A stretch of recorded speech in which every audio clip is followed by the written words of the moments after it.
partners, magandang araw po sa inyo lahat. At ngayon meron ulit tayong palibagong vlog na gagawin ngayong araw na to.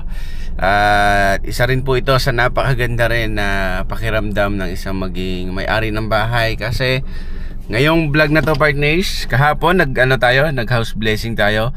Ngayon dito naman tayo sa Lumina Project dahil magta-turnover naman tayo ng bahay sa owner din. Ito yung ating ginawa ng halos 2 months, 2 buwan din mahigit. Ito partners, sa bahay na ito ay hindi ko na i-vlog nga po ito, pero naisama ko ito doon sa project visit natin noong nakaraan. Itong unit na to, Amy unit dito sa Lumina Phase 1 sa Tayabas. Ginawa namin siya, in-extend namin yung likod, inayos namin yung kwarto, nilagyan namin ng partition, 2 room, tapos meron ng living area, tsaka po yung labas, meron ng maliit na balcony sa labas. Papakita ko sa inyo kung ano na yung final na itsura partners. Kaya samahan nyo ngayong umaga na to partners, at pilitin nyo matapos yung video na to partners para makita ninyo at saka magkameron kayo ng idea kung ano pang pwede natin gawin sa unit natin na pang budget meal sa Amy unit ng Lumina. Kaya samahan nyo ako partners, tapusin itong video na to. Alright, let's go! Partners, nandito tayo ngayon sa unit natin na ginawa sa sa Lumina Phase 1 or Amy unit partners. Dito sa Lumina. Ayan yung ginawa natin dito partners. Ayan o, naitayo naman sa salas nila.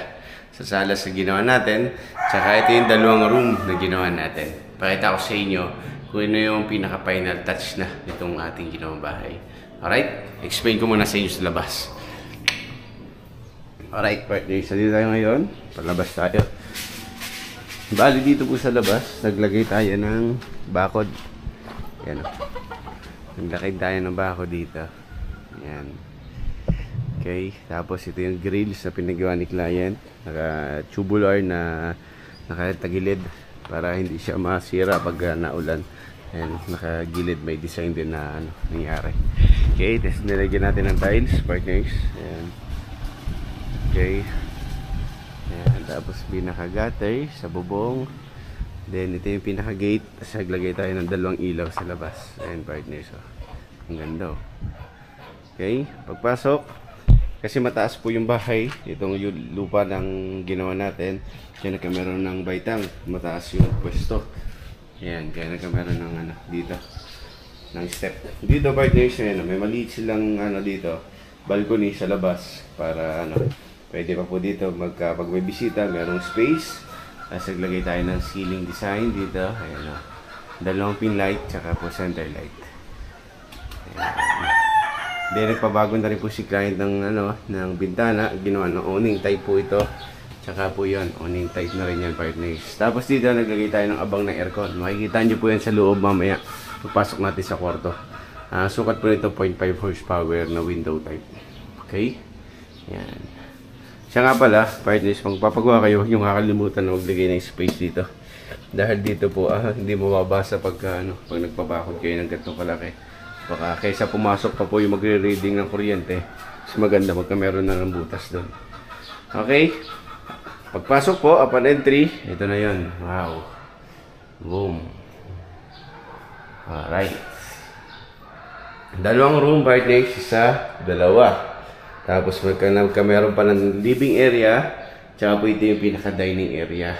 Yung part na yan. Maglalagay po sila ng lamesa dyan. Tapos dito may space pa po sila dito para sa sofa. Maliit na sofa. Yan, pwede pa po dito. Yan. Ayan, partners. Ito na yan. Naglagay tayo ng cove light. Pin light. Yan o. Pin light. Ito yung pinaka-cove light at saka center light. Yung center light po, tricolor yan. Ayan. Pin light, isa lang po, warm white lang yan. Tsaka po ito, pin light tricolor din yan. Alright. Then, pagdating dito, may TV rack tayong nilagay. Ayan, lalagyan na lang po. Halos 32 inches po ang possible na mailagay dito.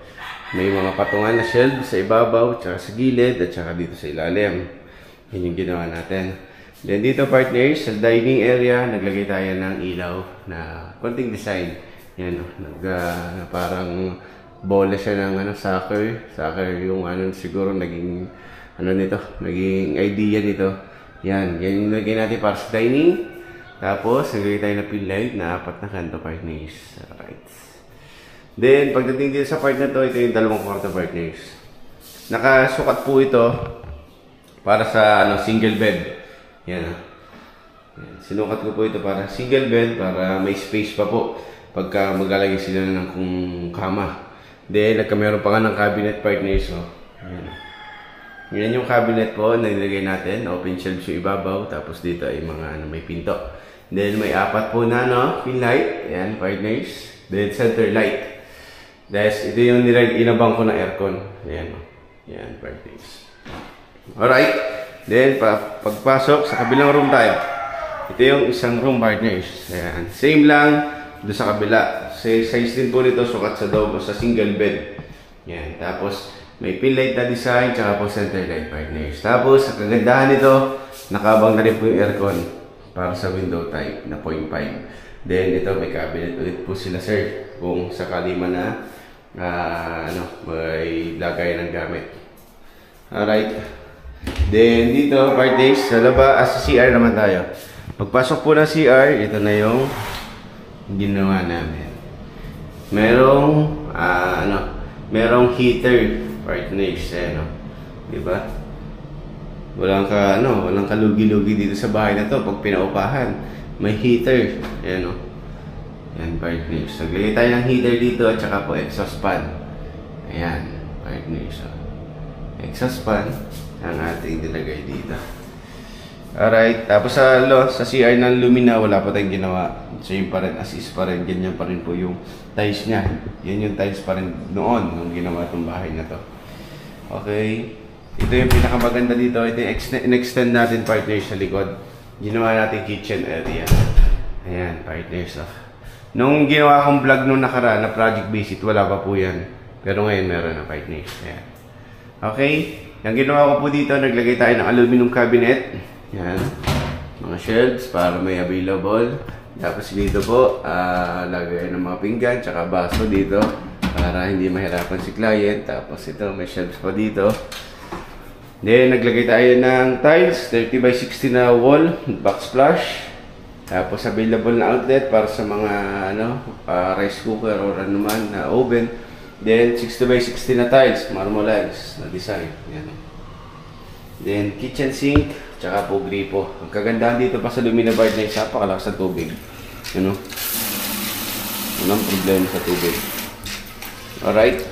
Then, sa ilalim, partners, same din. Naglagay tayo ng lagayan para may space pa po. Yan. Alright. Then, dito, mangyayari, partners, ito yung rep. Lagayan ito ng rep. May available na saksakan. Lutuan. Yan, ito yung stove. Tapos kung maglalagay po ng range hood, ayan, partners, dyan.